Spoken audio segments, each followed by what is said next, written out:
Testing 1, 2, 3. I don't hear it in here. Testing 1, 2, 3.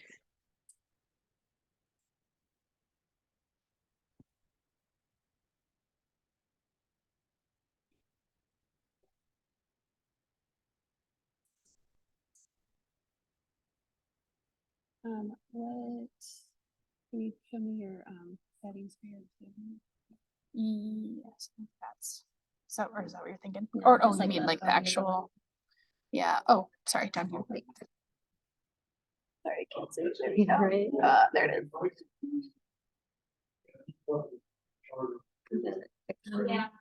Oh, this one? Yeah. Your speaker for increased volume. Testing, testing, 1, 2, 3. And it says it's working. That's test my cell phone. Like I'm unmuted. Just not hearing it in here. I was looking for I'm trying to. I'm pretty sure that that's what it looks like. It says the speaker.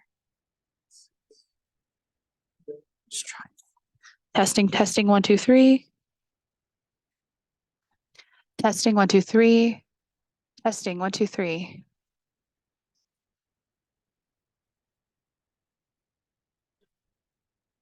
No worries.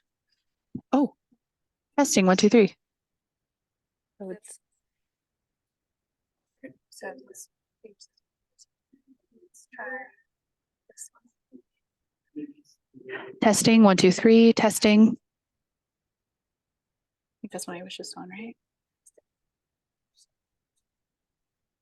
Did you do it past? Did it make a noise in the room? It did. I'm gonna do this one.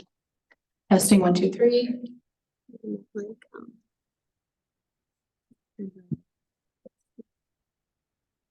Yes, when I did that earlier. Oh, I'm sorry. That worked.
Can you hear me okay?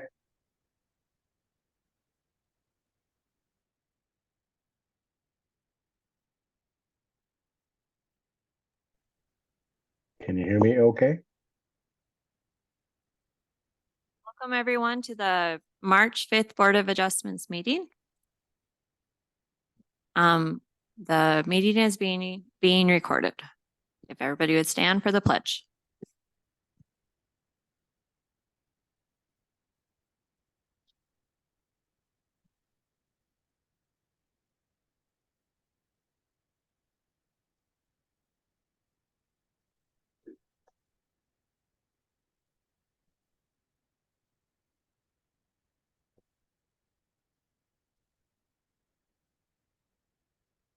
Could you introduce yourself, please? Yes. Yes, hello, I am Stephanie Reinhardt, and I'm sitting in for April Sparks this evening. Stephanie, will you call roll, please? Chair Edgeline, Here. Vice Chair Tholt, Here. Commissioner Sherliff, Here. Mr. Newhouse. Here. For the record, I heard he is online and I heard him. Okay. I don't know why it's not coming through to the Okay. full body.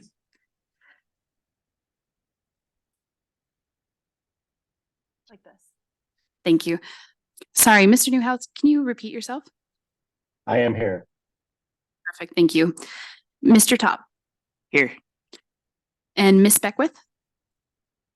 Or is that the alternate? Apologies. Quorum of 5. Yay. All right, thank you. Okay, would somebody move to approve the meeting minutes if they read them and looked over them? I'll make a motion to approve the meeting minutes from our last meeting. Second. I will second them. All those in favor, say aye. Aye. Aye. Aye.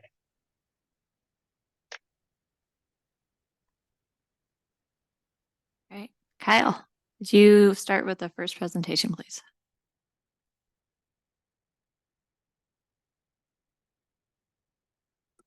Tonight we have 4 variance applications. There will only be 3 presentations though.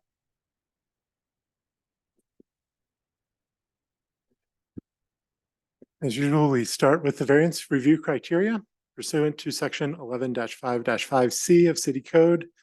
To approve a requested variance for a new building or portion thereof, Board of Adjustments shall consider the following standards. The variance will not create a significant risk to the public health, safety, or general welfare. The variance will not significantly reduce or impair the peaceful use of existing property or improvements in the vicinity of the subject property. And strict compliance with the provisions of this title would create unnecessary hardship or practical difficulty. In evaluating the standards above, the Board of Adjustment may consider the following factors: special conditions and circumstances that are unique to the applicant's site, the height, location, or dimensions of existing structures located on the site or in the vicinity, whether there is a prevalence of nonconformities in the vicinity of the site that are similar to the requested variance, the subsequent imposition of zoning regulations creating nonconforming lots or parcels and government actions beyond the applicant's control, whether a literal interpretation of the provisions of this title would deprive the property owner of rights commonly enjoyed by other properties similarly situated, the extent to which the hardship or difficulty results from the actions of the applicant, and whether granting the variance requested will confer an unreasonable special privilege to the subject property. Section 11-5-5F of City Code states the following: the Board of Adjustment may impose conditions to minimize adverse impacts that the variance may have on the public health, safety, or general welfare. Any approval that includes conditions is subject to the terms of the conditions. These conditions may include, but are not limited to, a time period in which the proposed structure shall be completed and other conditions necessary to mitigate adverse effects. It is the recommendation of the City Attorney's Office that staff does not make a recommendation to approve or deny. Montana law states the Board of Adjustment has the authority to consider, upon appeal in specific cases, such variance from the terms of the ordinance as will not be contrary to the public interest, where, owing to special conditions, a literal enforcement of the provisions of the ordinance will result in unnecessary hardship, and so that the spirit of the ordinance shall be observed and substantial justice done. On motion to approve or deny a variance, the Board of Adjustment, if you approve, city staff recommends the following conditions: that a building permit must be obtained within 1 year. Item 1, 517 East 6th Avenue. Consideration of a variance from section 11-4-2 to decrease the side lot line setback from 6 feet to 1 foot for a property in an R3 zoning district with the legal description of lot 15 in the east half of lot 16 in block 533 of the Helena Town Site, Lewis and Clark County, Montana. And a variance from section 11-4-2 to decrease the rear lot line setback from 10 feet to 2 feet for a property in an R3 zoning district with the legal description of lot 15 in the east half of lot 16 in block 533 of the East Helena town, or of the Helena town site, Lewis and Clark County, Montana. The reason for this variance is to allow for replacement and expansion of a garage. This property is located on the south side of 6th Avenue to the east of Davis Street. History of applicable permitting action. The only relevant permit I found was from July of 1933 for construction of a garage. Here is the site plan showing the proposed size of the new garage and its location. And here is the existing site plan with the garage shown.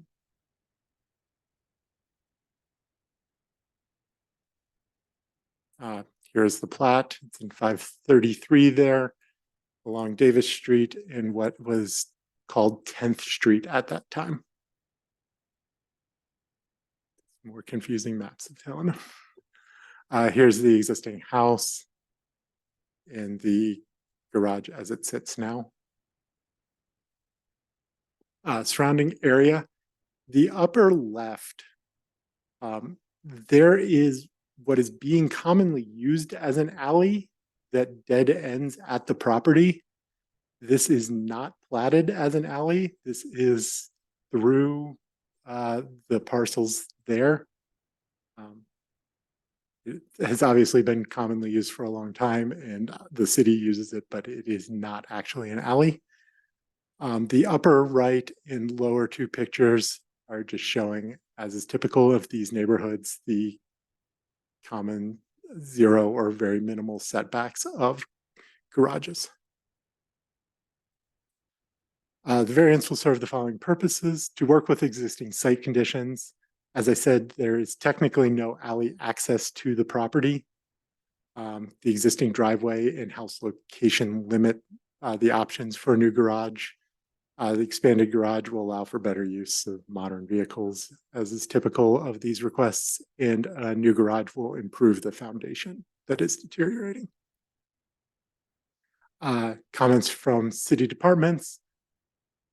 Building has comments about fire rated construction, in that if the building was going to be less than 2 feet from the property line, eaves and soffits would not be permitted. Other than that, they would comment as a building permit is applied for. Same with the fire department. Public Works and Transportation had no comment. As of today, no public comment has been received. Are there any questions for city staff at this moment? Is there any elevations, roof pitches, any information, wall heights, other than what we have for the floor plan? No, they have not done a garage design yet. They're trying to get this first step of the variance before they invest in a new site plan to firm up the property boundary on the backside and the final design of the garage. Okay. The applicant is online. They can speak to their more I guess specific when uses. they present, Yeah. well, we can ask them. Any questions for Kyle? And Mr. Holland, I have a question in regards to one of the comments from zoning. It looks like it says drawn site plan does not appear to match legal description. So as this variance was applied for April 7th, 2023, and we held it until they updated the site plan. So in that upper left picture, as you can see, this alley dead ends at a fence. That fence is containing what is being used as the backyard. But according to our GIS information, the yard as used is about 15 feet bigger than the yard as platted. So when they initially submitted This site plan was not 100 feet deep. It was 115 approximately. I don't remember the exact dimension. So they worked to firm up the site plan in the design based on the initial comments when submitted. Okay, thank you. One other question. Will the applicant be required to have a survey done to make sure there's no easements back there? I noticed there's some power lines running through that section.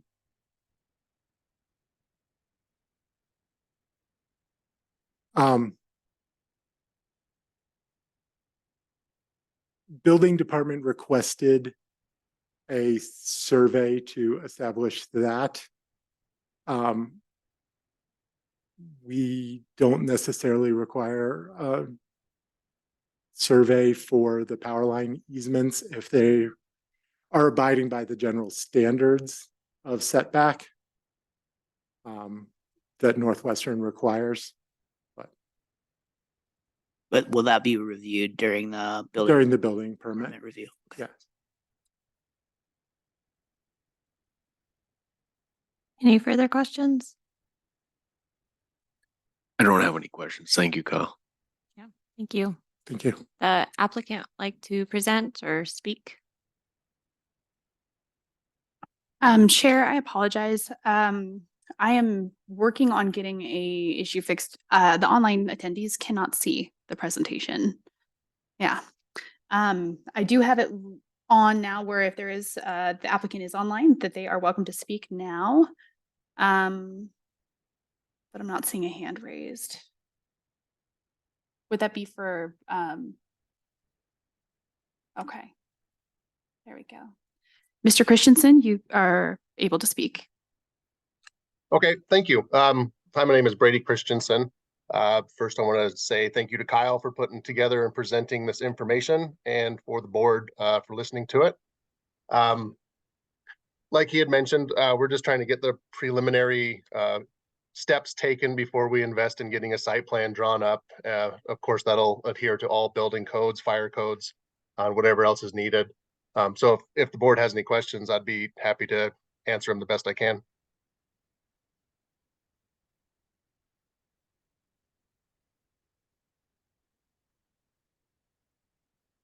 Brady, just to verify, we're doing a single level car garage. Yes, single story. And do you happen to know what your existing roof pitch is of your garage? Right now, I would guess it's, I would say it's probably a 4 or a 512. Thank you. Does the board have questions for Brady? Brady, Tim Tholt. What is your plan, a gable roof? And the concern always is runoff on when we allow smaller side setback onto the neighbor's property. So are you thinking a shed roof or a gable? It'd be a gable roof. We're thinking right now probably metal roofing with the snow stops on there. And then I would probably have gutters installed, especially on the property that's closest to my neighbors, just to prevent that or try to prevent that. Thank you. Any further questions for the applicant? Okay, thank you, Brady. Thank you. I'm gonna open it up for board discussion. Yes, thank you.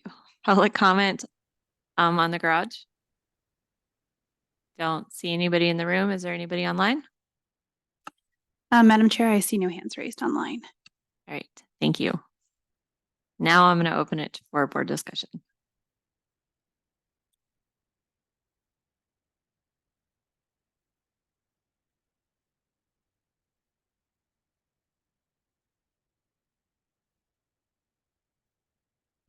All at once, I guess. I do think it's conforming to the neighborhood, which I think is key. The the 1 foot side setback is greater than I would like, but I guess I am open to it with the conditions that we mitigate dumping onto the neighbor's property with those proper mitigation steps.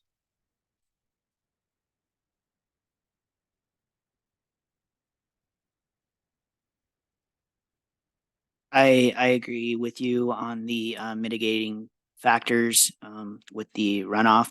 I do see that side setback as an kind of an existing condition. So I'm less concerned about that. And I'm actually maybe more concerned about the rear setback, simply because the garage is fairly large structure, much larger than a standard garage size. So, and then also, there appears to be some ability to move it forward. I know it'll be up against the existing house, but, there may be some, I don't know, maybe some discussion between us, on how we feel about that. Okay. Let's bring up the site plan then, please, Kyle.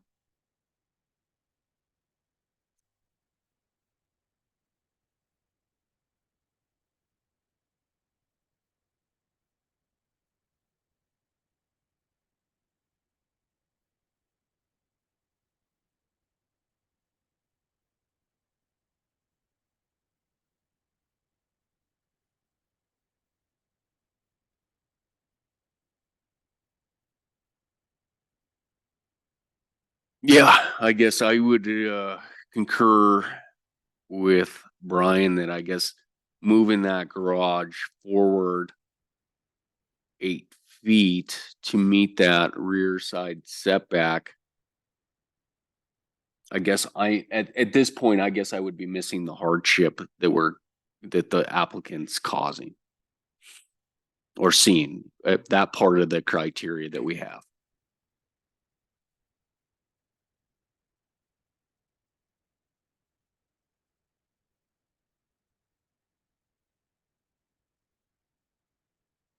I guess Brady, could we have you weigh in on this? On, is there something that we're missing on that's at the side of the house there? Where the garages, the new proposed garages? Be able to weigh in? Oh, sorry. The technology back and forth.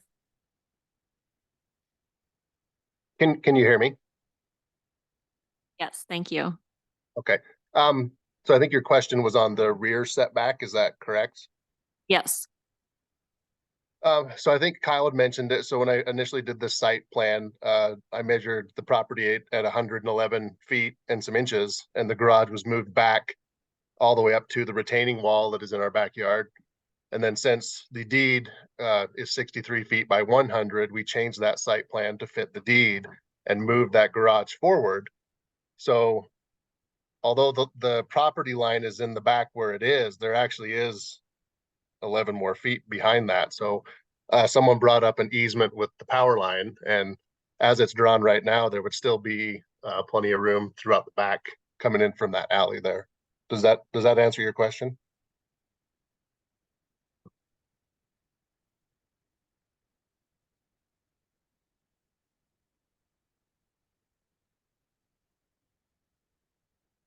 Yes, I definitely see what you're trying to do there. I think what we're trying to answer is we have 3 criteria that we need to respond to, but to be able to approve it. One is hardship. And I guess, are we creating a hardship for you, Brady? Or if we say you have to move it 8 more feet up towards the front of the house? I mean, if I were to move the drawing you're looking at now and move it 8 more feet, then I would lose any parking space that we currently have in the garage or in the driveway. So I would like to keep it even with the house the way it's drawn right there.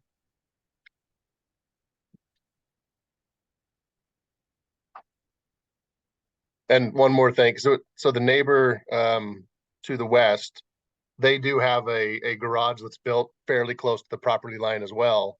And somebody brought up the runoff and problems with that. And I think if it were to move up any further, you might have some issues with the two roof lines being, they'd probably be 3 feet apart, but it would just potentially cause more issues.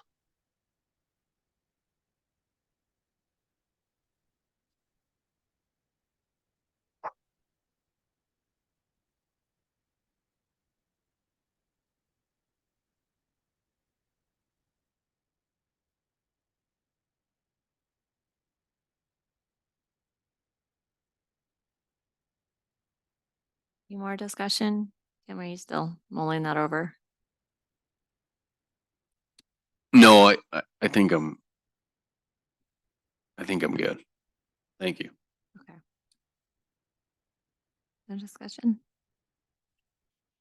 I have a question for the applicant. The 40-foot depth of the garage, that's quite a bit larger than a standard garage that you might see at 24 feet or 28 feet even. Could you please explain the reason why it isn't adjusted to meet the setback requirement? I just figured once going through the cost to redo a garage, I'd like to have enough room to park vehicles in there, snow blowers, lawn mowers, and then have, a little bit of workshop for doing some woodwork and stuff in the back if I chose to.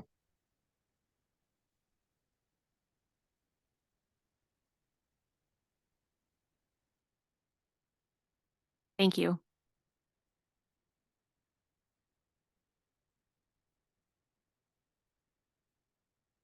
I'm fine with this. I guess it doesn't hardship wise. The other conforms to the neighborhood.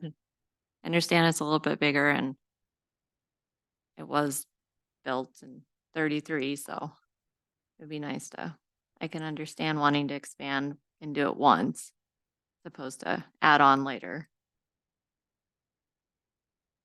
So I'm in support of this.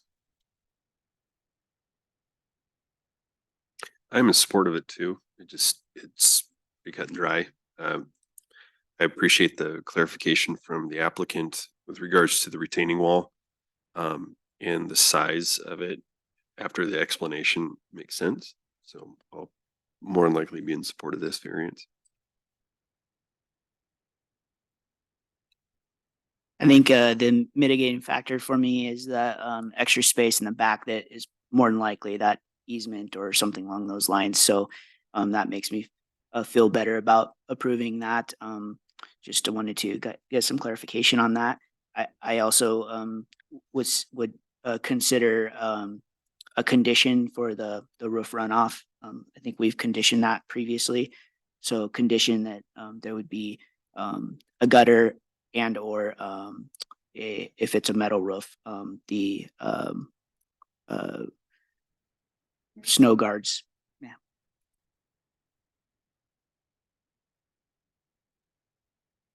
I don't have any issue with this. My only concern is that his current plot plan may not match what he actually owns after a survey is done.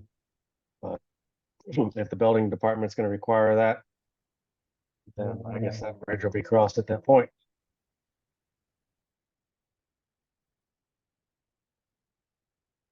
I concur. I'm in favor because of the mitigating factors that we have on this one. Kyle, would you put up the language that we can vote on it, please?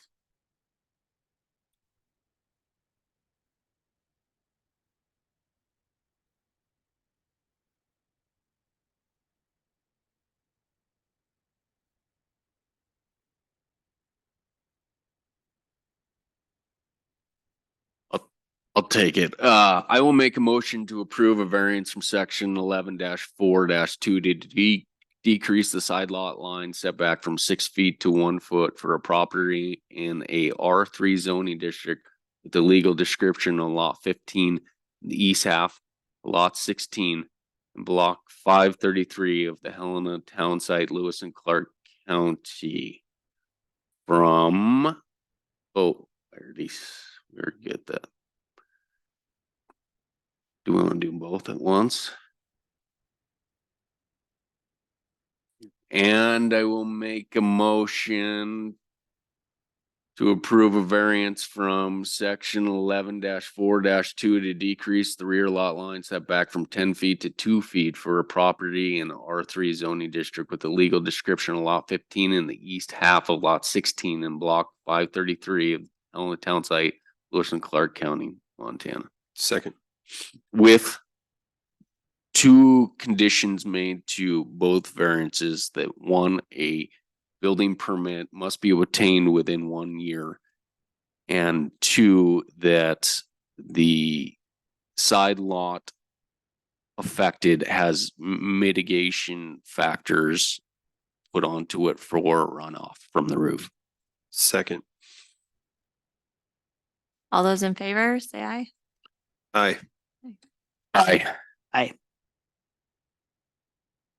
Those that Aye. just- Oh, thank you, Mike. Sorry. All that don't approve. All right, I think it passed unanimous. We're good. Let's go on. Second one.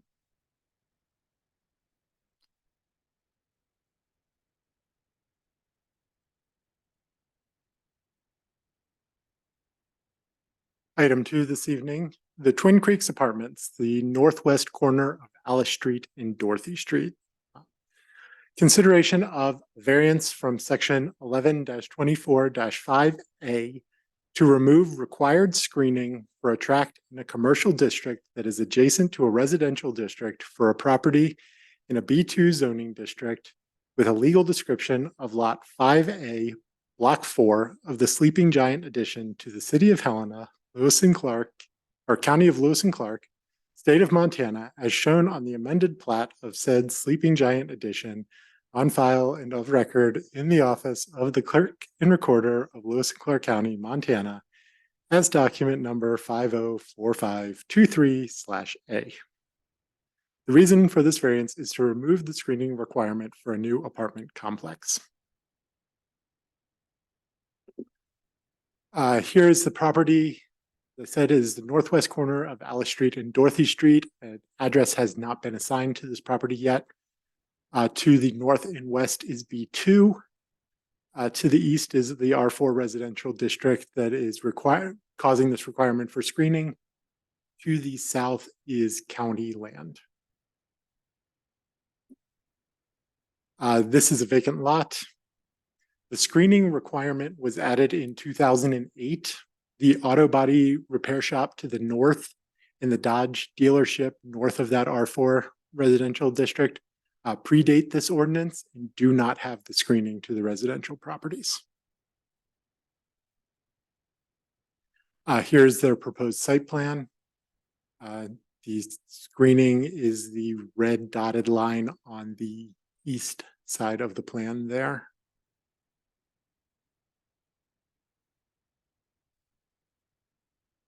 Here's the plat. Here is the site looking west. The upper left picture is the residential district. The upper right is the auto body repair shop to the north.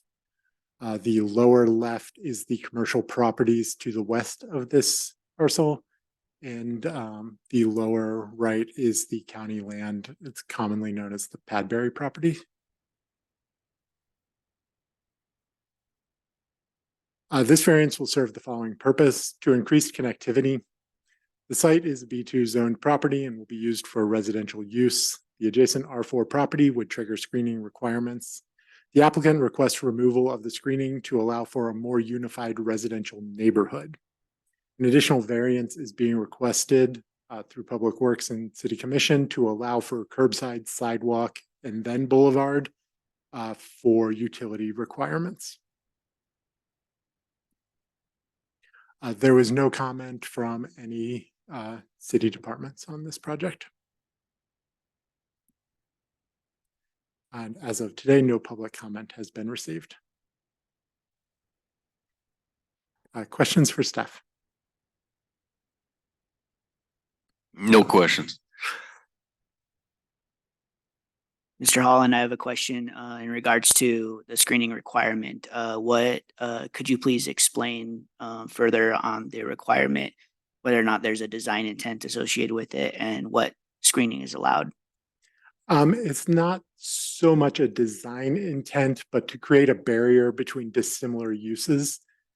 The screening requirement is a fence with a 75% or greater opacity or vegetative screening of similar, that is a minimum of 3 feet tall.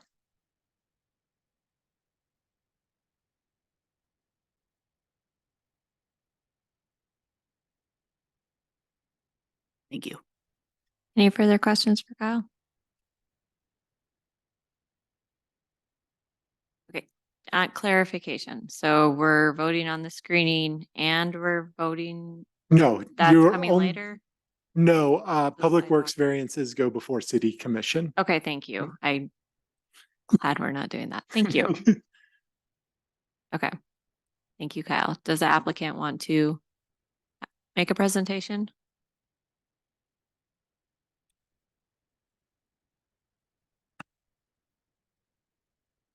Go ahead, Ben. Excuse me. Yeah, Ben, thank you.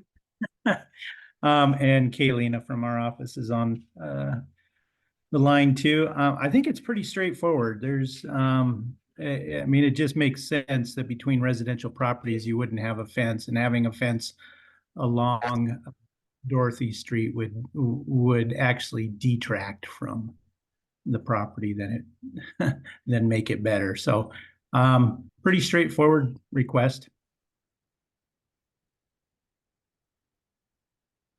Any questions for Ben? Ben, I have a question. Did you guys consider landscaping for screening? I mean, it's only 3 feet tall, and landscaping versus fence. I noticed you mentioned fence specifically. Yeah, we didn't consider screening at all because it just doesn't make sense between two residential properties. The whole point of having the screening in a B2 is from dissimilar properties of business type use. So there will be landscaping along the boulevard there. There's going to be trees and various plants. We don't have a landscape plan developed, but it is not intended to be screening.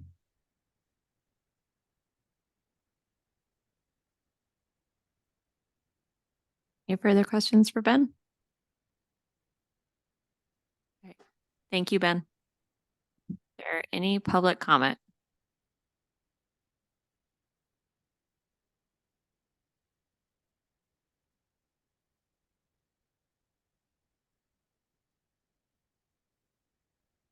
Evening Commission, my name is David Blade. I live at 3418 Alice Street, which is across the street from the property.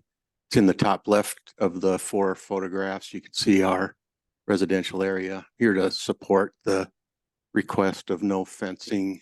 I'm in favor of the project. I attended a presentation that the applicant has done before in the neighborhood and agree that the required screening for separating commercial from our residential area wouldn't be appropriate for between the 2 residential areas that we've got, potentially being new neighbors there.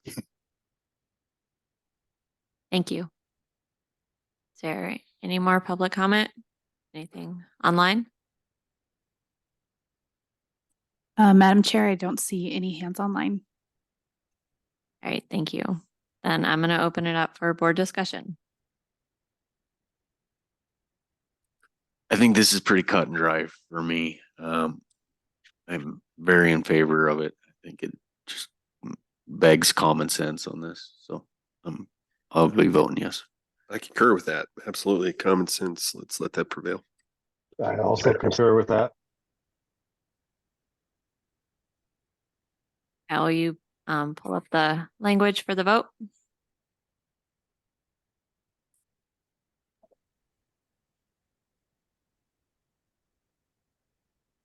Somebody, I'll take this one. I make a motion to approve a variance from section 11-24-5A to remove required screening for a tract in a commercial district that is adjacent to a residential district for a property in a B2 zoning district with a legal description of Lot 5A, Block 4 of the Sleeping Giant addition to the city of Helena, County of Lewis and Clark, State of Montana, as shown on the amended plat of said Sleeping Giant addition on file and of record in the office of the clerk and recorder of Lewis and Clark County, Montana, as document number 504523/A, with the caveat that a building permit be obtained within 1 year. I will second. Okay. Up for a vote, all in favor, say aye. Aye. Aye. Aye. Aye. Unanimous, passes. Item 3.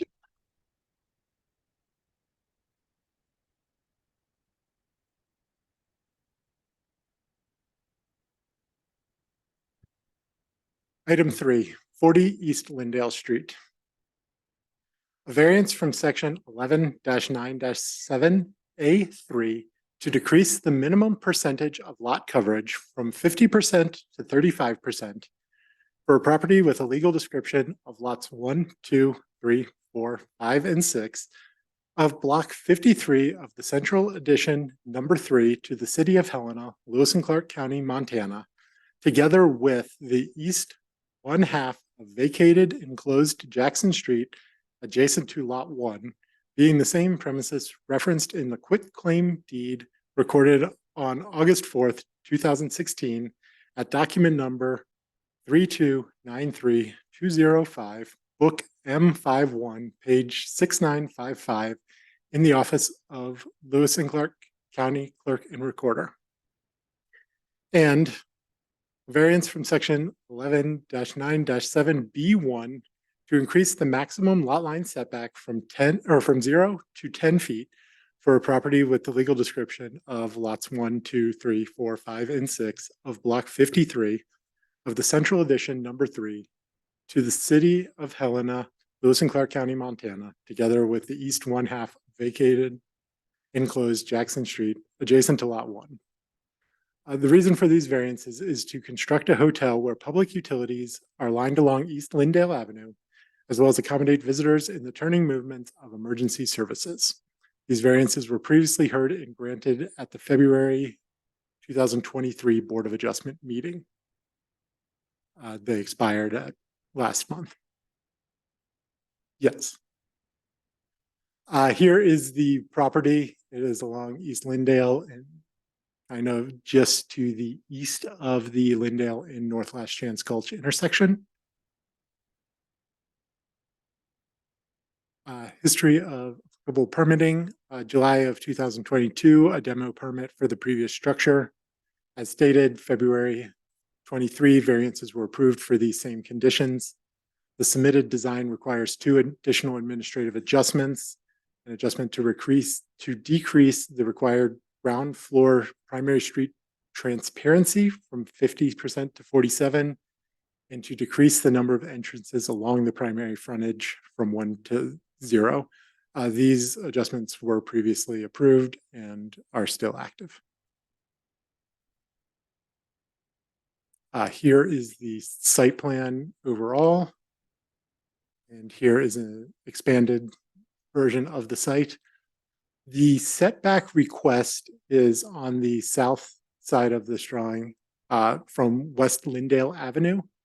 The dimension up at the top where it says 11 foot 1 inch plus or minus setback, that is from what is called Memorial Drive. Memorial Drive is not actually a road. It is not public right of way. It is service drive for Memorial Park. So there is not the same 0 foot setback requirement on that side of the property.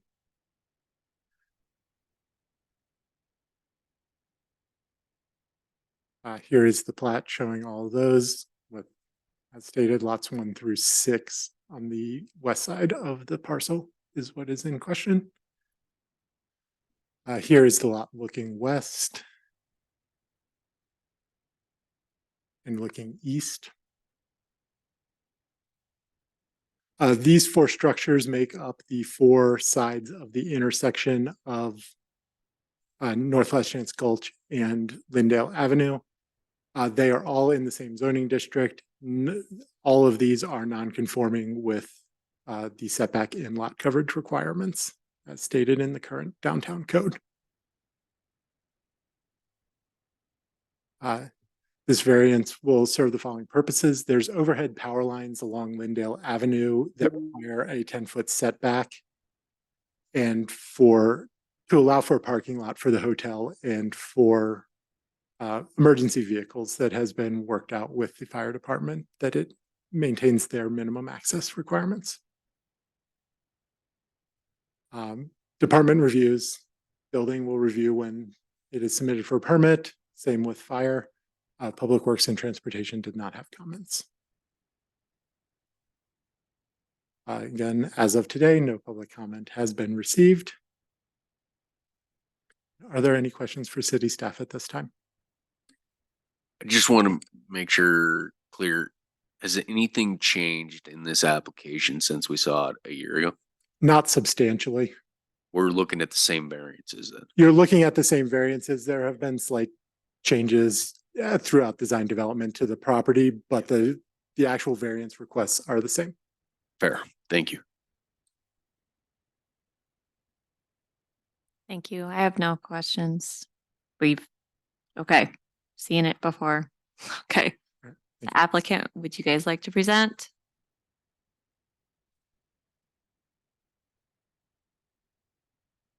Thank you, Board. Carly Mosey. Our design plans are slated for 95% complete on March 21st of this month, and we intend to submit for a building permit application mid-April. So we're very close. Thank you. All right, any questions? Okay, any public comment online? Madam Chair, at this time, I have no hands raised. I'll open it for board discussion. Personally, we've seen this, nothing's changed. Wouldn't want to go against the fire marshal, so. Madam Chair, I think this will add not only value, but diversity to our economy, and it will add value to that neighborhood. I look forward to supporting this. I am also in support of this variance, these two variances. Madam Chair, I'm also in support of both Would you bring the variances. language up, please?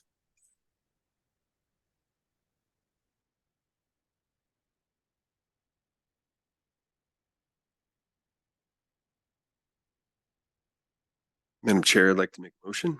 I move to approve a variance from section 11-9-7A3 to decrease the minimum percentage of lot coverage from 50% to 35% for a property with the legal description of lots 1, 2, 3, 4, 5, and 6 of block 53 of the Central Addition number 3 to the city of Helena, Lewis and Clark County, Montana, together with the east 1/2 of vacated enclosed Jackson Street adjacent to lot 1, being the same premises referenced in the quitclaim deed recorded on August 4th, 2016 at document number 3293205, book M51, page 6955 in the office of Lewis and Clark County Clerk and Recorder, and a variance from section 11-9-7B1 to increase the maximum lot line setback from 0 feet to 10 feet for a property with a legal description of lots 1, 2, 3, 4, 5, and 6 of block 53 of the Central Addition number 3 to the city of Helena, Lewis and Clark County, Montana, together with the east 1/2 of vacated and closed Jackson Street adjacent to lot 1, being the same premises referenced in the quitclaim deed recorded on August 4th, 2016, document number 3293205, book M51 of page 6955 in the office of Lewis and Clark County Clerk and Recorder. If the Board of Adjustment approves the requested variances, the following condition is recommended: a building permit must be obtained within 1 year. I second. All those in favor, say aye. Aye. Aye. Aye. Passes. Yeah. We're excited. All right, Good man. any additional public comment Just- before we adjourn? For the record, item 4 that was advertised, the applicant has requested to withdraw this item and it will not be heard tonight. Thank you. And Madam Chair, there are no hands raised online. Great. Get somebody to motion to adjourn? So made. I'll make a motion to adjourn the meeting. I will second that. All in favor? Aye. Aye. Aye. Aye.